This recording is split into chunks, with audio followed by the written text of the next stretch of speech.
दरबारों में, मैं शब्दों की दीप सिखाऊं अंधियारी चौबारों में, मैं वाणी का राज दूत हूँ, सच पर मरने वाला हूँ, डाकू को डाकू कहने की हिम्मत करने वाला हूँ। मेरी कलम वचन देती है अंधियारों से लड़ने की, राजमहल के राजपूत के आगे तन लड़ने की।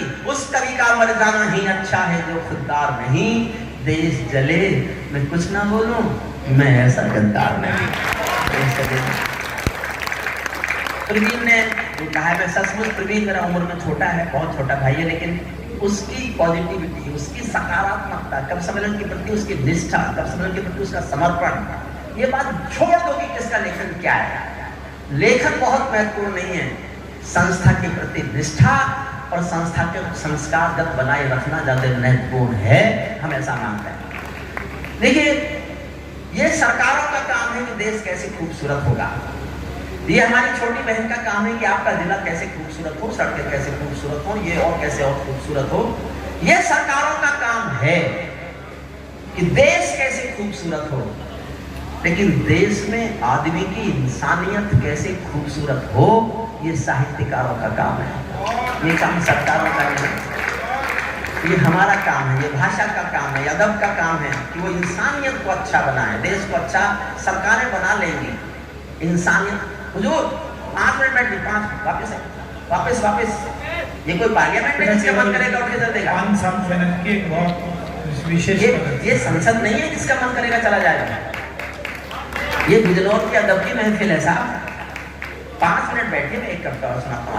आपने हाथ उठाया था कि एक और सुनना चाहते हैं और उधर चल दिए। आप में तो कांग्रेसी होने के गुण है।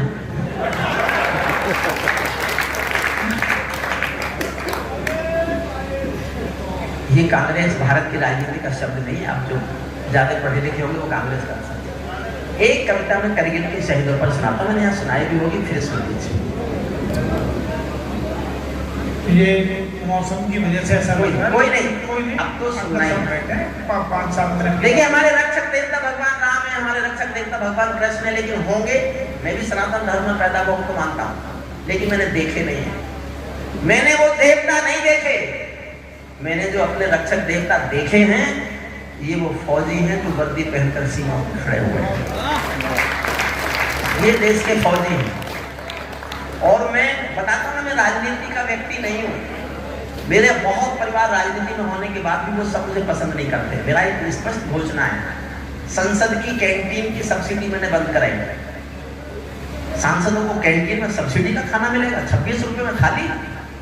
मेरा अगला लक्ष्य है, अगर फौजियों को पेंशन नहीं मिलेगी तो सांसदों को, विधायकों को पेंशन नहीं मिलनी चाहिए, नहीं मिलेगी। अगर फौजी को पेंशन नहीं तो सांसदों को, विधायकों को पेंशन नहीं मिलेगी, खुद छोड़नी चाहिए।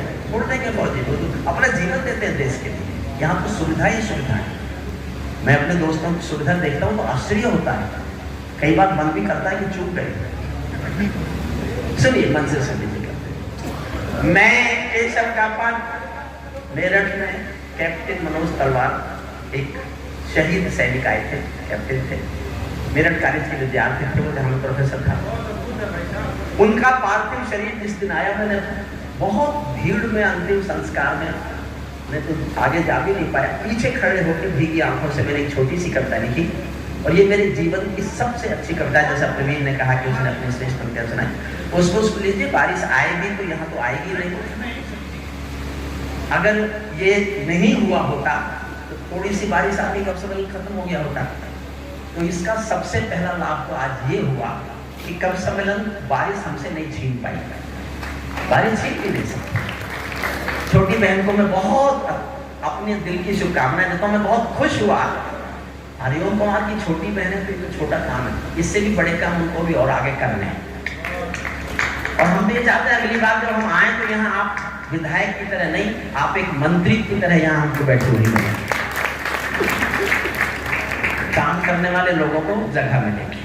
मैं केशव का 5 जन्म भी गहन मौन में खोया हूँ, उन बेटों की याद कहानी लिखते लिखते रोया हूँ, उन बेटों की याद कहानी लिखते लिखते रोया हूँ, जिस माथे की कुमकुम बिंदी वापस लौट नहीं पाई, चुटकी झुमके पायल ले गई कुर्बानी की यमराई, कुछ बहनों की राखी जल गई है बर्फीली घाटी में, बेटी के गठबंधन मिल गए हैं घर घर की माटी में, पर्वत पर कितने सिंदूरी सपने दफन हुए होंगे,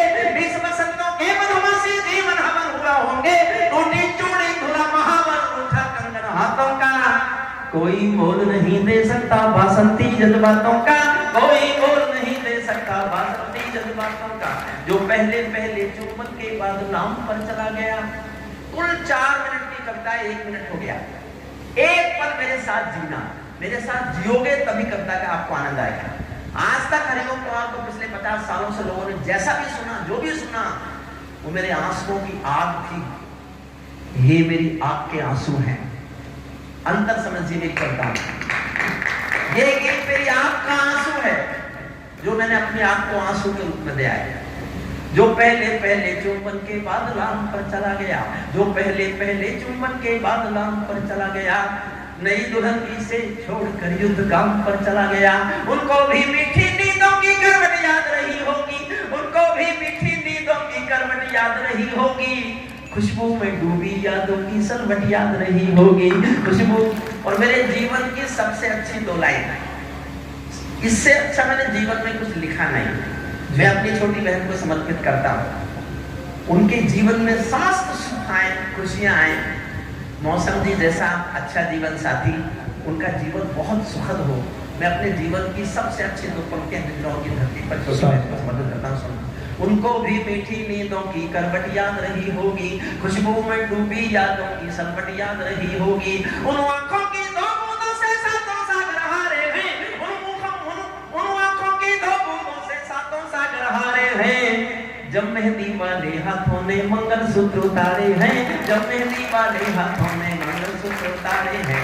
गीली मेहंदी रोई होगी छुपके घर के कोने में, ताजा काजल छूटा होगा चुपके चुपके रोने में। जब बेटे की अर्थी आई होगी सोने आंगन में, शायद दूध उतर आया हो बूढ़ी माँ के दामन में, शायद दूध उतर आया हो बूढ़ी माँ के दामन में। वो विधवा पूरी दुनिया का बोझा सर ले सकती है। पूरे संसार के किसी मजहब में स्त्री अर्थी को कंधा नहीं देगी। राजस्थान में भरतपुर के पास एक गांव है अजान, एक कल्पना नहीं है, सत्य घटना है। एक बेटा शहीद हुआ, वीरेंद्र सिंह नाम है उसका। उनकी पत्नी का नाम है गायत्री देवी, में उनके सम्मान में गया है। उन्होंने जब पार्थिव शरीर सेना लेके आई तो उन्होंने गांव वालों की मर्जी के खिलाफ, सेना के अफसरों की मर्जी के खिलाफ अपने पति की अर्थी को कंधा दिया। ये दुनिया की पहली घटना थी जब किसी औरत ने अर्थी को कंधा दिया। इसके बाद बहुत घटना घट गई, मैंने इस पर 2 लाइन लिखियां सुना। जब बेटे की अर्थी आई होगी सोने आंगन में, शायद दूध उतर आया हो बूढ़ी माँ के दामन में। वो विधवा पूरी दुनिया का बोझा सर ले सकती है, वो विधवा पूरी दुनिया का बोझा सर ले सकती है। जो अपने पति की अर्थी को भी कंधा दे सकती है, जो अपने पति की अर्थी को भी कंधा दे सकती है। मैं इसीलिए मैं कविता को हथियार बना कर गाता हूँ, इसीलिए मैं कविता को हथियार बना कर गाता हूँ। जिन बेटों ने पर्वत काटे हैं अपने नाखूनों से, कल्पना करो -48 और +48 भी कैसे लड़ते होंगे। जिन बेटों ने पर्वत काटे हैं अपने नाखूनों से, उनकी कोई मांग नहीं है दिल्ली के कानूनों से। जो सैनिक सीमा रेखा पर ध्रुवतारा बन जाता है, उस कुर्बानी के दीपक से सूरज भी शर्माता है। गर्म दहानों पर तोपों के जो सीने अड़ जाते हैं, उनकी गाथा लिखने को पर छोटे पड़ जाते हैं। उनके लिए हिमालय कंधा देने को झुक जाता है, कुछ पल को सागर की लहरों का गर्दन रुक जाता है। उस सैनिक के शव का दर्शन तीरथ जैसा होता है, चित्र शहीदों का मंदिर की मूर्त जैसा होता है, चित्र शहीदों का मंदिर की। 1 मिनट और सुनना बस। क्या ये देश उन्हीं का है जो सीमा पर मर जाते हैं। अंतिम 8 लाइन है और आखिरी लाइन मैं एक नेताओं पर ऐसी लाइन लिखना चाहता था जिससे ज्यादा सख्त नेताओं से कुछ कहा नहीं जा सकता, और इस तरह लिखना चाहता था कि उनकी समझ में ना आए, और उनकी समझ में आए भी तो इतनी देर में आए जब तक मैं निकल लूं। देखना, आप इससे ज्यादा सख्त नेता से कुछ भी नहीं कह सकते आप। मैंने जो गुस्से की पराकाष्ठा थी वो थोड़ा पढ़े लिखे होने की तमीज से लिखी है, सुनना। क्या ये देश उन्हीं का है जो सीमा पर मर जाते हैं, अपना खून बहाकर टीका सरहद पर कर जाते हैं। कोई युद्ध वतन की खातिर सबको लड़ना पड़ता है, संकट की घड़ियों में सबको सैनिक बनना पड़ता है। जो भी कौम वतन की खातिर मरने को तैयार नहीं, उसकी संतति को आजादी जीने का अधिकार नहीं, उसकी संतति। अंतिम पंक्तियां सुन लीजिए। जो अच्छा हुआ वो आपके बिजनौर का है, नगर परिषद का है, हिंदी का है, आप सबका है और विशेष रूप से प्रवीण का भी है।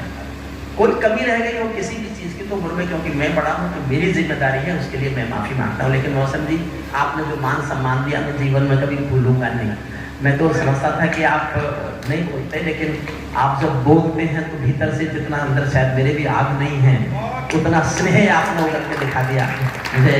मैं सचमुच में इतना भावुक हो गया था, मेरी आंखें भीगे थी, क्योंकि मुझे सब कुछ सहने की आदत है, अपनी तारीफ सुनने की आदत नहीं है।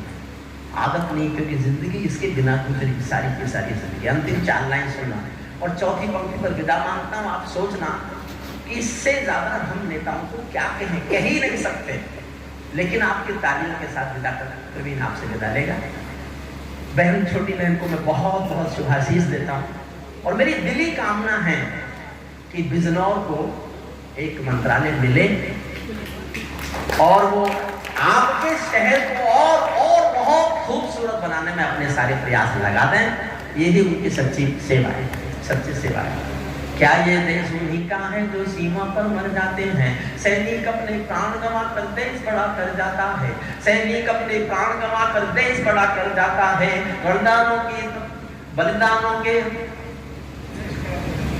बलिदानों की पृष्ठभूमि पर देश खड़ा कर, सैनिक अपने प्राण गंवा कर देश बड़ा कर जाता है। बलिदानों की धरातलों पर देश खड़ा कर जाता है। जिनको माँ के जिनको बलिदानी बेटों से, जिनको माँ के बलिदानी बेटों से प्यार नहीं होगा, उन्हें तिरंगे को लहराने का अधिकार नहीं होगा। उन्हें तिरंगे को सच्चा है अपना प्यार तो क्या इस जहां का डर। गुलमन के गुलिस्तां वफा में फिर खिलेंगे हम, अब बिछड़ रहे हैं कोई रंज मत करो, फिर बाहर आएंगे तो फिर मिलेंगे। मैं चाहूंगा कि कम से कम 10 बार तालियां